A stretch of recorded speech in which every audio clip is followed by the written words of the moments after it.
Hey everyone, Aaron here. Welcome back to another light novel haul. Um, so you guys really liked the last light novel haul, so I'm doing another one. Hopefully you guys like that.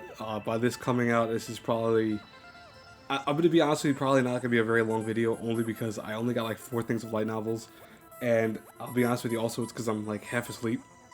I'm gonna I'll read the synopsis of these books that I got, but do not expect that great of a job. Like, I mean, when I do my visual novel let's plays, I do that when I'm wide awake, and even then, I still butcher sometimes me talking because, like, again, I read faster in my head than I do out loud, and that's always been an issue with me. So that means that when I try to read anything out loud, it tends to be where I speed through it like I'm reading unnaturally.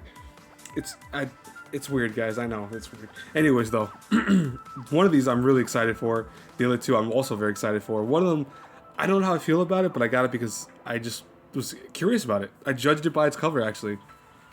What I judged by its cover was The Rising of the Shield Hero Volume 1. Now, this is about 300, I want to say 300 pages long. Yeah, 336 in total. And I was, honest to God, just more so mesmerized because I like the art style for it. I think it's pretty cool. Oh, you're seeing my hand, by the way. Oh, I know. But yeah, I really liked the art for it. I felt it was kind of cool. And then I read the synopsis for it, and I was like, wow, I think I'm gonna like this. So, Nafumi Irunari, an uncharismatic otaku who spends his days on games and manga, suddenly finds himself summoned to a parallel universe. He discovers he is one of four heroes equipped with legendary weapons and is tasked with saving the world from its prophesied destruction. As the shield hero, the weakest of all heroes, all is not as it seems. Nafumi is soon alone, penniless, and betrayed. With no one to turn to and nowhere to run, he is left only a shield. Now, Nafumi must rise to become the legendary shield hero and save the world. I don't know if this is based off an anime. I think it might be, because most light novels usually are, but I don't know yet. I'll be honest with you. If it is based off an anime, I kind of want to check this out just because it looks really kind of cool, art style wise. All right, next.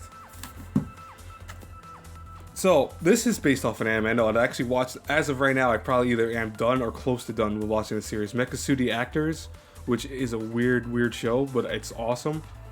Here is the light novel adaptations, which is it's called Kakuro Days, and I got volume 1, volume 2. Now, I'm not gonna read volume 2 synopsis because that'd be dumb. I paid $14 for this.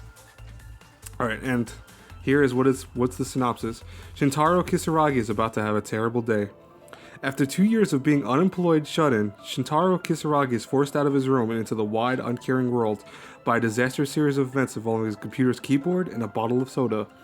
What begins as a simple errand soon spirals out of control as his luck turns from bad to worse. It starts with a hostage situation and only gets weirder from there, and it turns out Shintaro Kisaragi isn't the only person whose life is going to change forever this blistering summer afternoon. Now, like I said, I watched the anime for this, and I'll tell you right now, it's actually really weird, but it's pretty cool. The main character really is a shut-in, and he's essentially neat. And one day is literally, I mean, as the synopsis says, abducted when he's going to pick up a keyboard. And it's kind of funny, I'll tell you right now, it's actually pretty interesting that you start meeting all these other characters who have some weird powers, and he's got a kind of unique skill himself. It's interesting. But now to the awesome thing. I was about to say the French word for it, but I'm not going to try because I almost messed it up, and I don't feel like redoing this. I'm going to have epic music. Ready, guys?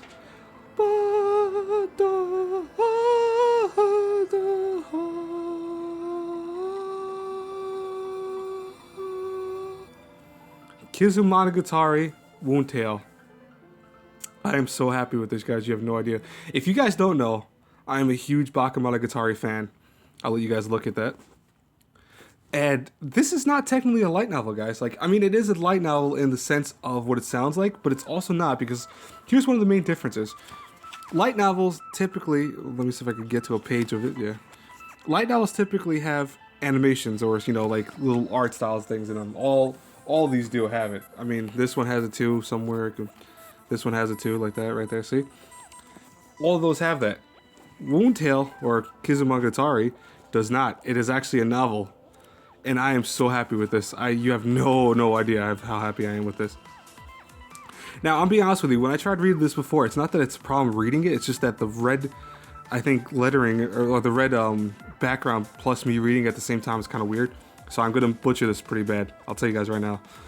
Around midnight, under a lonely street lamp in a provincial town in Japan, lives a white woman, a blonde, alone, robbed of all four limbs, yet undead. Indeed, a rumor has been circulating among the local girls that a vampire has come to their backwater of all places. Koyomi Araragi, who prefers to avoid having friends because they lower his intensity as a human, is naturally skeptical. It is to him that the blood-sucking demon, a concept dated twice over, beckons on the first day of spring break as he makes his way home with a fresh loot of morally compromising periodicals. Always disarmingly candid, often hilarious, playful, and sometimes devilishly moving, Kizumonogatari Wu-Tale is the perfect getaway into the world of author Nishino, the bestseller novelist in Japan today. The prequel to Bakemonogatari Monster Tale, this is where the legendary Monogatari series, whose anime adaptations have enjoyed international popularity and critical acclaim, begins. A theatrical feature based on Kizumonogatari is due to be released in Japan in January 2016. I actually did that a lot better than I thought I would. So if you guys don't know, if you ever followed Bakemonogatari, so you gotta look at the book, by the way, for a couple seconds while I talk. Bakemonogatari, one thing about the series that never did was it never explained the origin stories of Koyomi of Aragi, and they never really went into his background story. They more so talked about what he was talking about, and they more so went into the various events that followed all his series of events that happened. Now, everyone always asks what's happening. How did this guy get the powers he gets, or how did he lose the powers he gets? Because you never see that off screen. Kizumonogatari is the prequel. This is the prequel story. This is the one that tells how he started off in the history of Bakemonogatari. And I'll tell you right now, I've read already 100 pages of that in less than an hour. I love it. I think it's amazing. It really is. It's really good, guys. So anyways, guys, that's it for today's light novel haul, or this month light novel haul. Next month I should have another one if I have a whole bunch of light novels. If not, I will skip them. I will only do light novel hauls if I have at least like 3 or 4. I will never do it if I only get 1 or 2, because honestly I don't think that's a haul. But yeah, anyways guys, I will talk to y'all later. Have a great day, everyone. Bye bye.